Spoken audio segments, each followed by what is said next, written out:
This show is for the sales leader who knows they have a pivotal role in driving outstanding sales results. Getting hired or promoted to manage a sales team is a big accomplishment, but you know you have to work hard to become a great sales leader. You are listening to the Divine Comedy of Sales podcast. Here's your host, coach, and advisor to elite sales leaders from around the world, Matt McDarby. Well, thanks so much, everybody, for joining us for this interview episode. My next guest has had quite an interesting journey, from mining engineer to account manager to sales and marketing manager to global sales leader, VP, general manager. He's literally grown up in the mining technology business and picking up lessons about selling, about business development, partnering, about leadership that I know you will find valuable. So welcome, my friend, longtime colleague, Greg Lanz. Thank you, Matt. Really a pleasure to be here. Yeah. So Greg, as I said at the top, I think the people will, they'll pick up a few gems from our conversation today about selling and leadership. I realize that your career spans not only leading sales teams and a bunch of different functions, you've been a general manager. So I'm going to ask you questions sort of broadly about leadership, but we're going to go as deeply as we can into what does it really mean to lead people who are in a selling role. So if you're ready, I'm just going to dive right in and ask you some questions and see what we can pick up from your experiences. Okay? Sounds great, Matt. So right from the top, what would you say is the most important lesson you've learned so far about leading a sales organization or a business development function? I think I'll probably connect this back to your first book, Matt, which is the word cadence, right? So, really taking the time to meet regularly, to review kind of what's working, what's not working, and get into this coaching rhythm, rather than what most sales leaders do, where you just kind of wait for a crisis to happen, you kind of parachute in and you sort of firefighting mode, type of approach.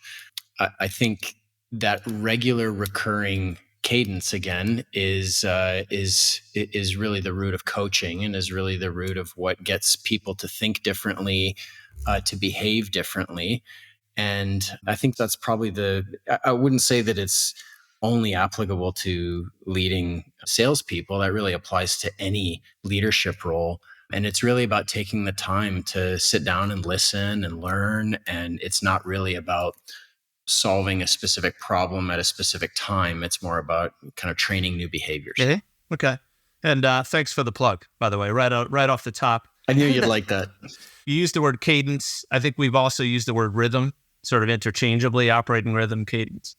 Why? And your answer was clear, but just tell me more. Like, why do you think it's important to have what you described was it's more than just sort of solving a specific problem or just punching into an issue every once in a while, but it's more like creating a rhythm, a kind of a regular flow. Like, tell me more about that. Why do you think why is that so important, and why have you committed to that?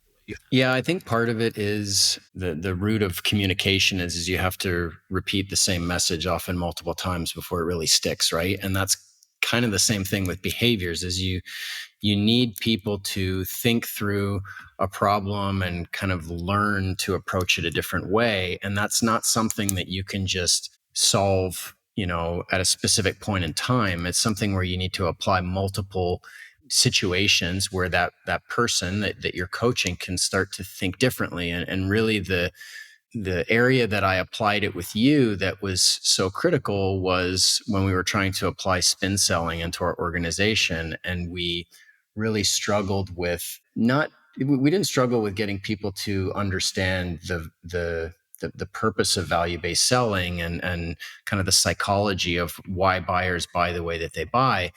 But it's one thing to agree in the principles. It's another thing to really apply that in a different way of thinking and a different way of operating and a different way of communicating.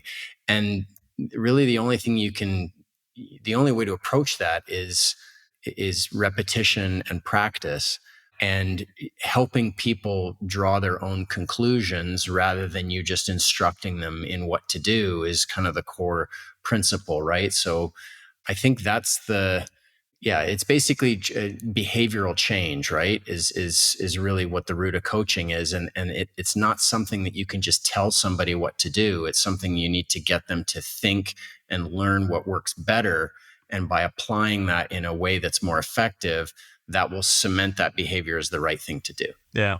Okay, good. Yeah, it's funny you mentioned spin and Huff weight. We used to tell people like organizations and people don't change suddenly. They just don't. It always takes time. So that's been a big source of frustration. And maybe for those listening, if you've thought about, we've had these big change initiatives or a new training approach, a new sales process or method, and it's been so frustrating to get people to pick it up and apply it and change the way they think. I think one of the things you could take away from what Greg is saying is maybe you haven't been doing it over a long enough period of time. You're expecting, kind of fast turnaround. That's just not how behavior change works, does it? And there's certainly people that will say, that change is not hard, that all it really takes is commitment and discipline and thinking boldly and having bold goals and so forth. And to some extent, that's true in terms of, driving your organization to operate differently. But there's this psychological aspect of behavioral change that it's not just about wanting change, and it's not just about saying this is how it needs to be and there's no magic light switch that goes off. It's the area where change initiatives, in my experience, always fall over is when there's not that recurring discipline of coaching and supportive reinforcement and kind of helping people to learn how to think differently. We're not robots. You can't just say, no, next time you're going to do it this way, and then magically that happens. It's just not the way people are wired, right? So I think change it isn't in itself hard, but the way that you approach it can certainly make it a lot harder than it needs to be, because you're basically setting yourself up for failure if you're not leading in the right way. Uh-huh. That lines up with my experience too, right? Being in the change business as many years, I've seen this play out so many times. So you've been a successful leader in the business development or sales function, the marketing function, and then in a more of like a general management capacity. So what do you love most about leading a team? I think most people know what it feels like to work on a high-performing team. Most people, when they experience that, they really enjoy it, and it's kind of like a drug. You want that high-performing team to always be there, right? And in my experience, I learned that leading that change in a team is kind of like feeding that drug. I really like having something take off where I'm not necessarily required to make it sustain. It's rewarding to be on a team that is high performing. It's even more rewarding to lead the team that's high performing, because you feel that you're getting more out of your team. You're getting more performance from the collective.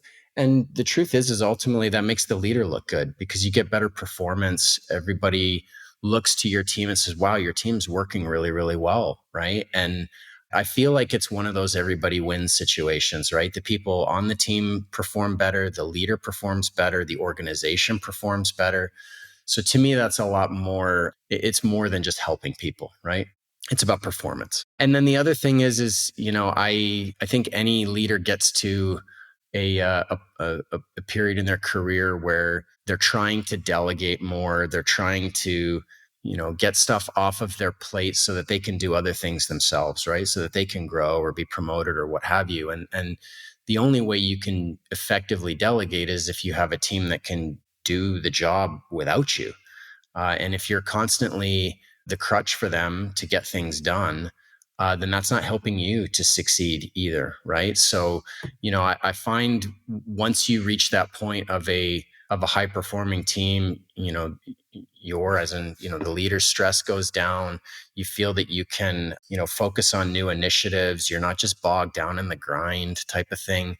And the reality is it takes a time investment in order to get to that point. And then on the sales side, I mean, at the end of the day, you're winning more deals, right? And I've never met a salesperson that doesn't like winning more deals. And if you can help people to sell in a different way where they're closing more, And, whether it be at the sales department level or across a regional business unit or even a global sales team, uh, raising the performance of a large group of people to generate something like more revenue or more sales, where the metrics don't lie. Everybody sees the increase in performance. That looks good for everybody. That looks good for the people selling. It looks good for the people leading. It looks good for the organization. So it's just one of those things where it's good for everybody. Yeah. You said something a few minutes ago I want to dig into. We were kind of talking about what it feels like to be part of a high-performing team or a high-performing culture. I know you've hired new people into the business. What do you do if someone who's coming into the organization, or maybe they're coming into a new role, what do you do if someone hasn't experienced what it's like to be part of a high-performance culture? Like, how do you give them a taste of it? Like, what's the approach there? Because I get it. I know how that can fuel more effort and kind of feed the motivation. I'm wondering, what if I don't bring that into the job? What if you're taking a chance on me? Or what if I'm new and I've just never really experienced what it's like to be in a high-performing environment?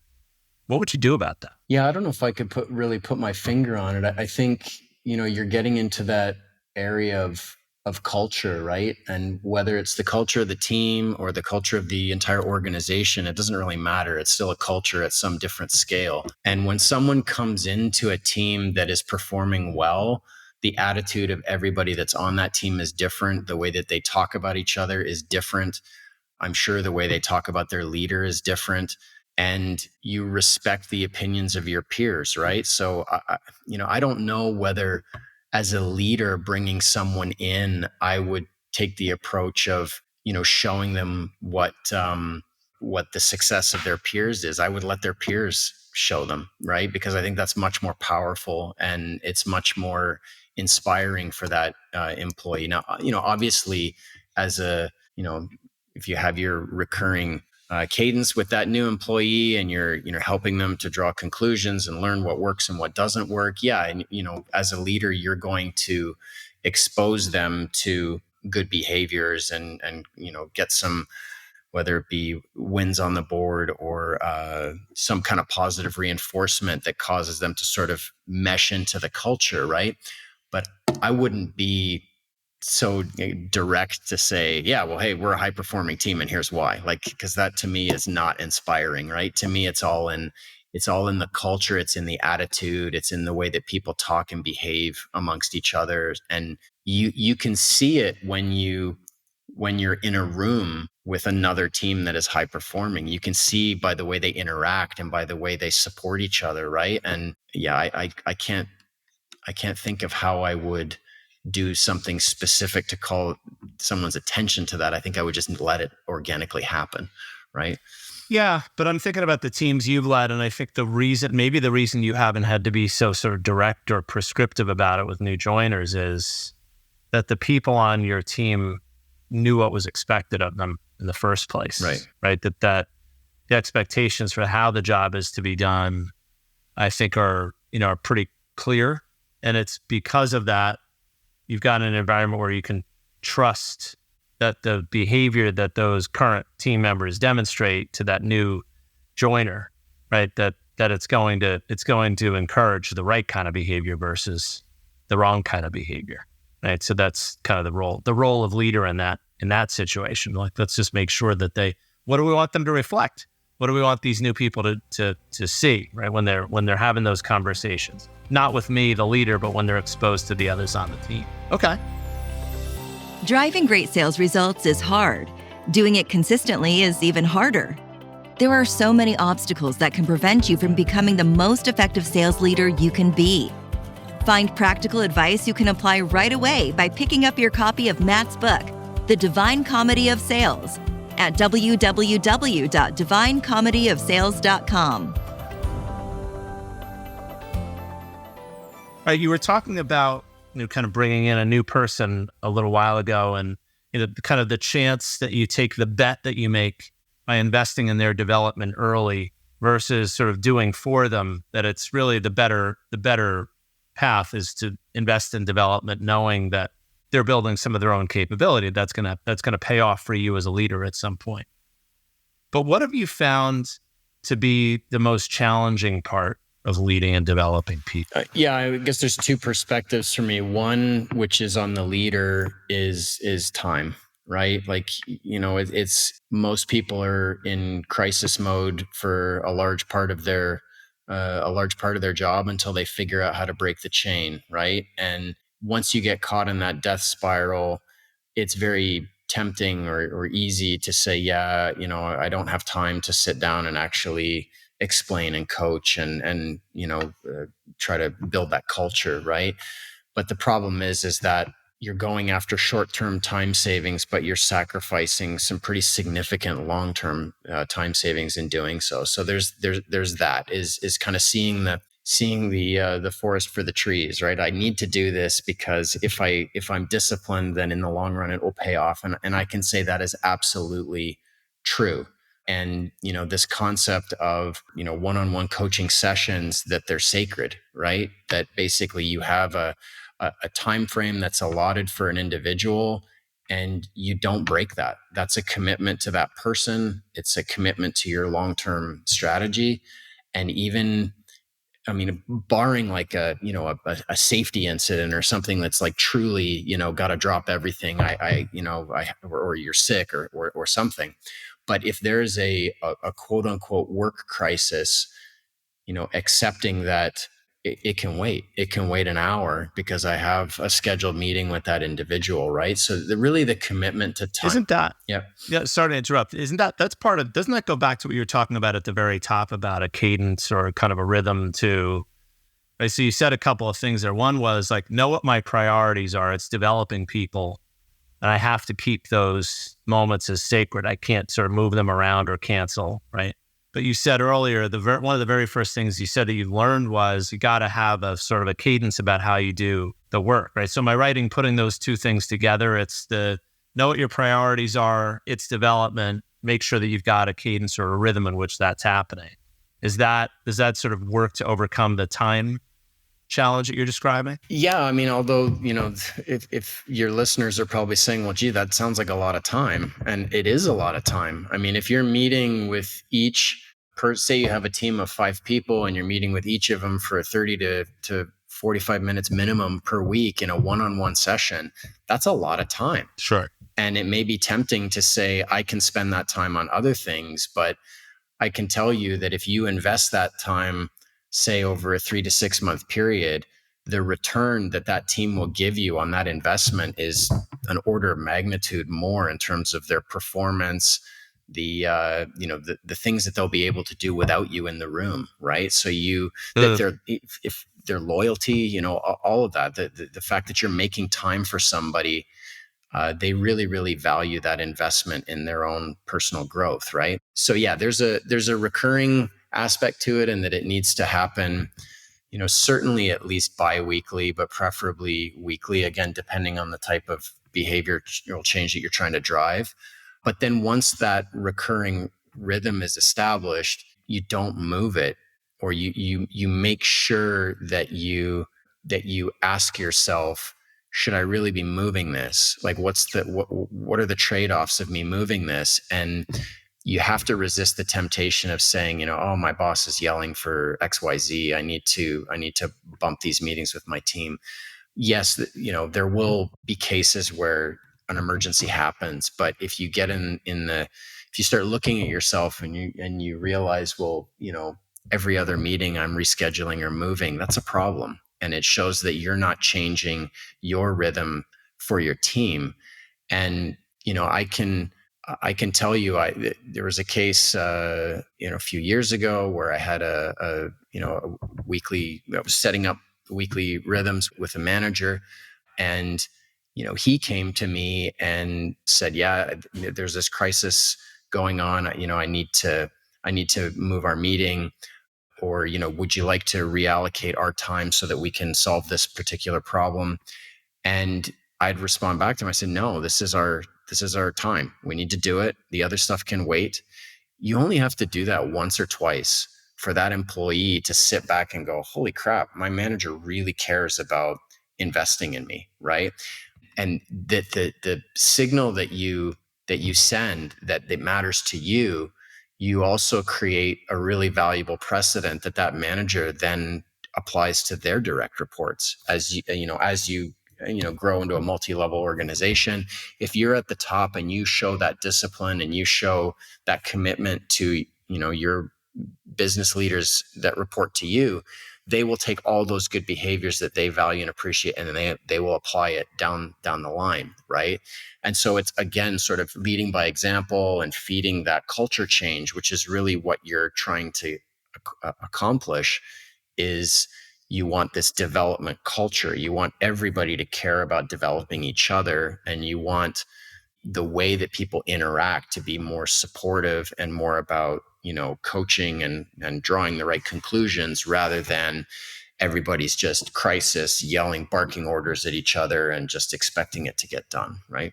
Yeah. The way you're describing this, for those listening, it's sort of like we make this, not only do we commit to development and carve out the time for development conversations with our team, but that's an investment. I'm going to listen back to this. I don't know how many times you used the word investment. It's probably 6 or 7 times just in a few minutes when you're talking about the time and development conversation. And I think that's the right way of looking at it. And I know that's the way you've done it and the way we've talked about doing it for years, that it's an investment. But the way you just described it is, it's not only an investment in the development of that person, the one-to-one relationship, but if they are a leader today or if they are a leader in the future, it's an investment that pays off dividends at multiple levels that you see paying off later, right? Absolutely. Yeah. And the return is significant on its own, even if you didn't have that downstream kind of recycling of benefit. But when you add in that you're coaching to coach, it's an absolute no-brainer. And it's all about that culture change, because once you set that in motion, the performance of the whole organization goes up, right? Everybody's attitude improves. They value each other more.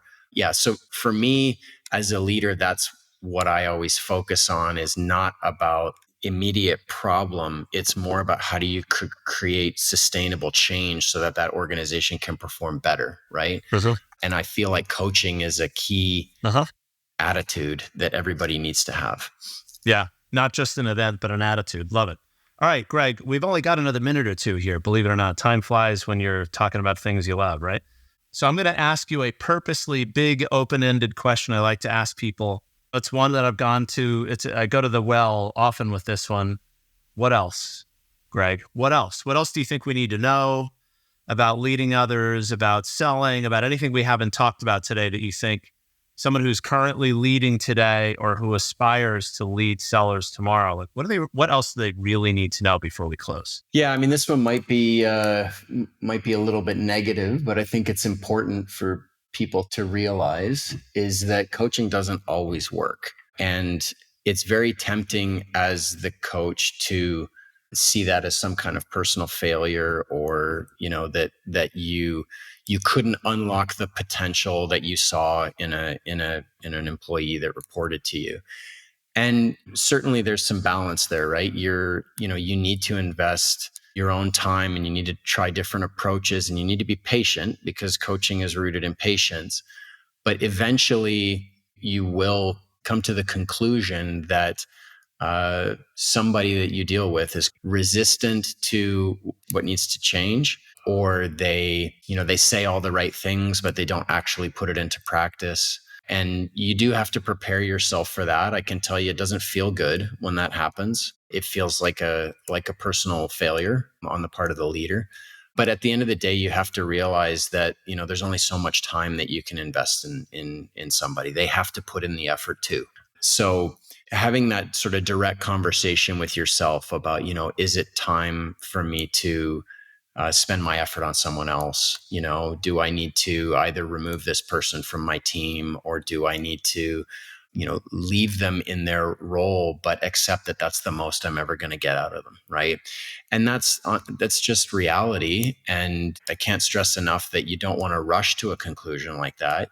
We're talking about, depending on the circumstances, we're talking, several months of trying to make it work, right, before you make that call. But you do need to realize that coaching doesn't always work, right? Maybe your style is not right for that person. Maybe that person's not receptive for what you're trying to accomplish. You can have very frank conversations about what works and what doesn't work. But at the end of the day, it's a two-way street. The coach and the coachee have to want to get better together. And that attitude's got to be, and that commitment's got to be there. But on the flip side, when you see it working, it's pretty amazing because you see that individual raising their performance. I guess what I'm saying is there's some balance there. You need to be direct with yourself when it's not working, and you need to be self-reflective. And sometimes that means admitting that what you're doing isn't working. And sometimes it's hard to do that. Right. Well, look, coaching is a two-way street. It's sort of like buying and selling, right? There's somebody on the other end of this. And either they're going to commit to do something differently or they're not. Success in selling, as you know, is, did the buyer commit to take an action that moved this forward? Over time, if we're not seeing that person we're coaching, who's sort of the buyer in that transaction, we're not seeing them take action.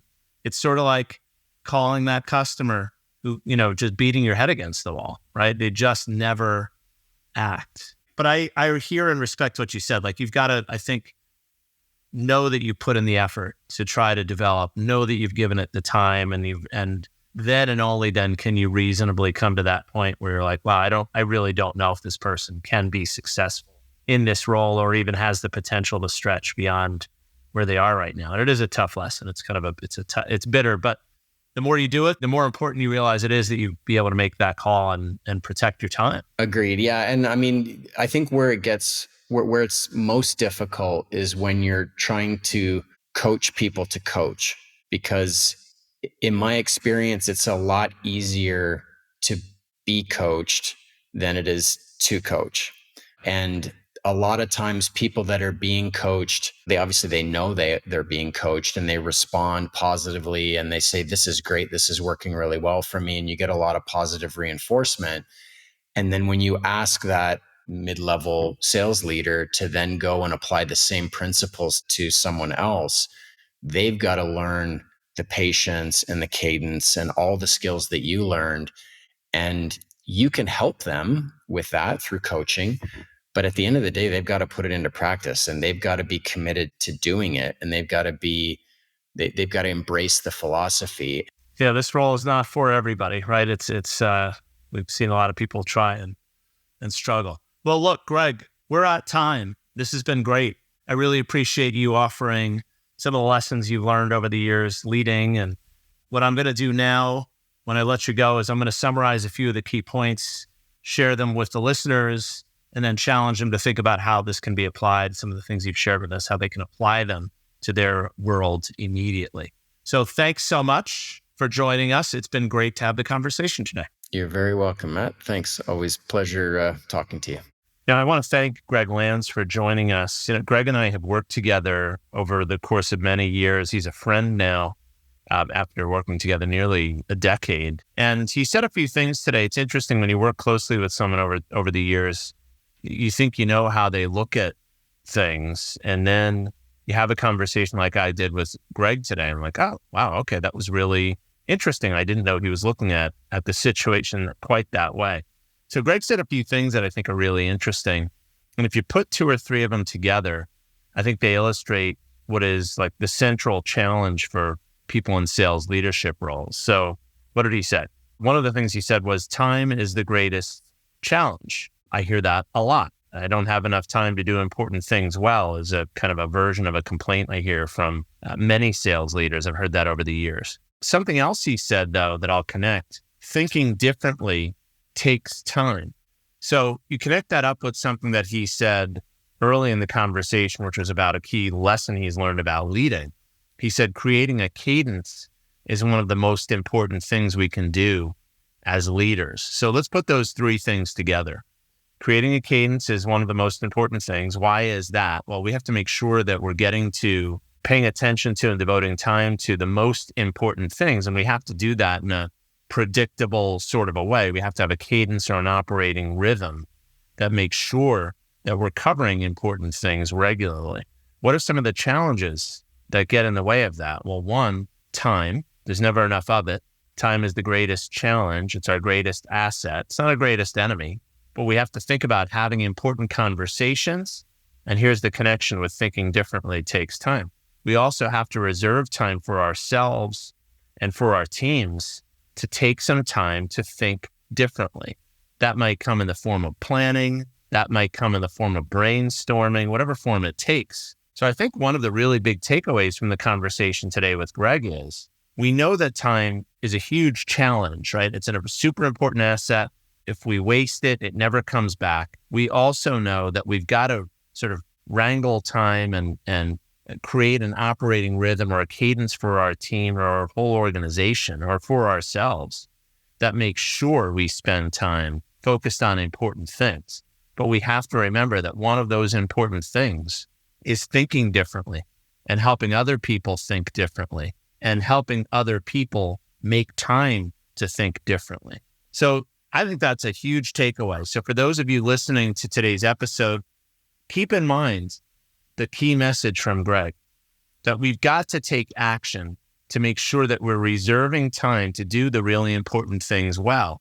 And one of the things that takes time that ultimately can have massive impact on the degree to which you deliver value to your team, to your clients, to executive leadership, to everyone you come in contact with, is to make time to think differently. Boy, that's something to ponder. I'm going to let you chew on that as we close today's episode and prepare for the next episode of the Divine Comedy of Sales podcast.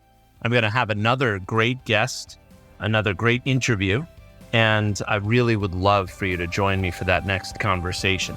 Until then, this is Matt McDarby, author and host of the Divine Comedy of Sales podcast. Thank you so much for joining me for today's episode. We'll see you soon.